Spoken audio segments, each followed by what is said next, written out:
ಇವತ್ತು ಯತ್ನಾಳ್ ಅವರ ನೇತೃತ್ವದ ನಮ್ಮ ತಂಡ ಮೂರನೇ ದಿನ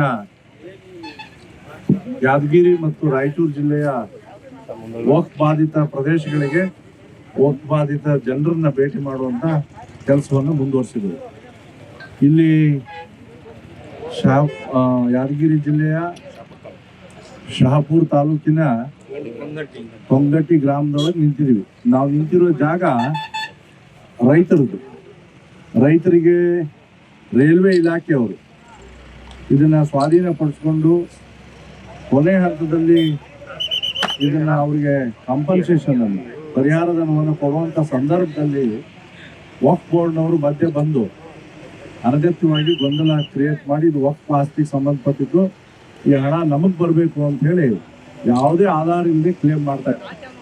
ಇದು ಬರೀ ರಾಯಚೂರು ಜಿಲ್ಲೆ ಮಾತ್ರ, ದಾವಣಗೆರೆ ಯಾದಗಿರಿ ಜಿಲ್ಲೆ ಮಾತ್ರ ಅಂತ ಅಲ್ಲ, ಬೀದರಿಂದ ಶುರು ಮಾಡಿ ಚಾಮರಾಜನಗರ ಜಿಲ್ಲೆವರೆಗೂ ಆ ರೀತಿಯ ಪ್ರಕರಣಗಳು ರಾಜ್ಯದಲ್ಲಿ ದೊಡ್ಡ ಪ್ರಮಾಣದಲ್ಲಿ ಇದೆ.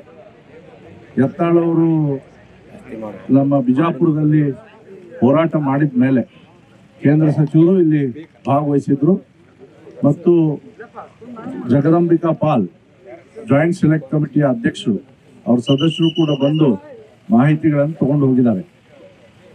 ಇವತ್ತು ಈ ವಕ್ಫ್ ಅನ್ನುವಂಥದ್ದು ರಾಜ್ಯ ಸರ್ಕಾರದ ಒಂದು ಕೃಪಾಪೋಷಿತವಾಗಿರ್ತಕ್ಕಂಥ ಚಟುವಟಿಕೆ.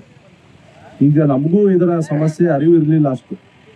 ಇದು ಒಂದು ಕ್ಯಾನ್ಸರ್ ರೀತಿಯಿಂದ ಒಳಗೆ ಮನುಷ್ಯನನ್ನ ಕಟ್ ಮಾಡಿದ ಹಾಗೆ ಈ ರೈತರನ್ನ, ಆನಂತರ ಮಠ ಮಂದಿರಗಳನ್ನ, ಹಾಗೇನೆ ಸರ್ಕಾರಿ ಶಾಲೆಗಳನ್ನ, ಅಂಗನವಾಡಿಗಳನ್ನ ಎಲ್ಲವನ್ನ ಕಬಳಿಸ್ತಾ ಇದ್ದಾರೆ. ಆ ರೀತಿಯ ಕಬಳಿಸೋದಕ್ಕೆ ಯಾವುದೇ ಕಾರಣಕ್ಕೂ ಭಾರತೀಯ ಜನತಾ ಪಾರ್ಟಿ ಬಿಡೋದಿಲ್ಲ. ಇದನ್ನು ಜಮೀರ್ ಅಹಮದ್ ಖಾನ್ ಅವರು ಶುರು ಮಾಡಿದರು. ಮುಖ್ಯಮಂತ್ರಿಗಳು ಯಾವುದೇ ಕಾರಣಕ್ಕೂ ಆ ಪಾಣಿನಲ್ಲಿ ಕಾಲಂ ನಂಬರ್ 11ರಲ್ಲಿ ಬರೆದಿರೋದನ್ನು ತೆಗೆದುಹಾಕಕ್ಕೆ ನಾನು ಸೂಚನೆ ಕೊಡ್ತೀನಿ ಅಂತ ಹೇಳಿದ್ರು ಕೂಡ ಜಮೀರ್ ಅಹಮದ್ ಖಾನ್ ಅವರು ಇದಕ್ಕೆ ಆಸ್ಪದ ಕೊಡ್ತಾ ಇಲ್ಲ. ಅದಕ್ಕೆ ಇದರ ವಿರುದ್ಧ ಹೋರಾಟವನ್ನು ಶುರು ಮಾಡಿದ್ದೇವೆ. ಯತ್ನಾಳ್ ಅವರ ನೇತೃತ್ವದಲ್ಲಿ ಕರ್ನಾಟಕದಲ್ಲಿ ಈ ರೀತಿ ಎಲ್ಲ ಮಾಹಿತಿಗಳು ವಾರ್ ರೂಮಿಗೂ ಬಂದಿದೆ. ಸ್ವತಃ ನಾವು ಅನೇಕ ಸ್ಥಳಗಳಿಗೆ ಹೋಗ್ತಾ ಇದ್ದೀವಿ.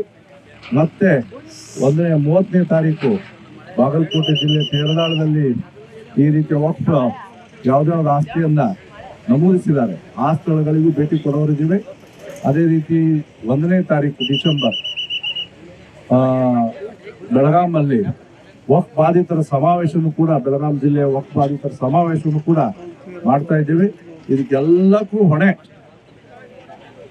ಜಮೀರ್ ಅಹಮದ್ ಖಾನ್ ಅವರು ಮತ್ತು ಅದನ್ನು ಪೋಷಿಸ್ತಾ ಇರ್ತಕ್ಕಂಥ ಮುಖ್ಯಮಂತ್ರಿಗಳಾಗಿರ್ತಕ್ಕಂಥ ಮಾನ್ಯ ಸಿದ್ದರಾಮಯ್ಯನವರು ಈ ರೀತಿಯ ಗೊಂದಲಗಳನ್ನು ನಿರ್ಮಾಣ ಮಾಡ್ತಾ ಇದ್ದಾರೆ. ನಾನು ಈ ಸಂದರ್ಭದಲ್ಲಿ ಯತ್ನಾಳ್ ಅವರಿಗೆ ಅಭಿನಂದಿಸ್ತೀನಿ. ಯಾಕಂದ್ರೆ ರಾಜ್ಯದಲ್ಲಿ ಕಣ್ತರಿಸುವಂತ ಕೆಲಸವನ್ನ ಬಿಜಾಪುರದಿಂದ ಶುರು ಮಾಡಿದ್ದಾರೆ ಮತ್ತು ಜಗದಂಬಿಕಾ ಪಾಲ್ ಅವರು ಬಂದು ಇದರ ಮಾಹಿತಿಗಳನ್ನ ಅಲ್ಲಿ ತಗೊಂಡು ಹೋಗಿ ರಾಜ್ಯಾದ್ಯಂತ ಇರುವಂತ ಮಾಹಿತಿ ಕೇಳಿದ್ದಾರೆ.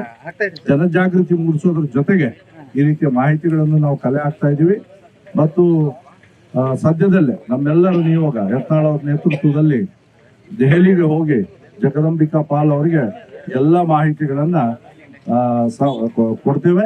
ಮತ್ತು ಈಗೇನು ಪಾರ್ಲಿಮೆಂಟ್ ಅಲ್ಲಿ, ಲೋಕಸಭೆಯಲ್ಲಿ, ರಾಜ್ಯಸಭೆಯಲ್ಲಿ ಅಮೆಂಡ್ಮೆಂಟ್ ತರ್ತಾ ಇದ್ದಾರೆ. ಈ ವಕ್ಫಿನ ಸಮಸ್ಯೆ ಏನಾಗ್ತಾ ಇದೆ, ಯಾವುದೇ ಆಧಾರ ಇಲ್ಲದೇ ವಕ್ಫ್ ಅಂತ ಕ್ಲೇಮ್ ಮಾಡ್ತಾರೆ.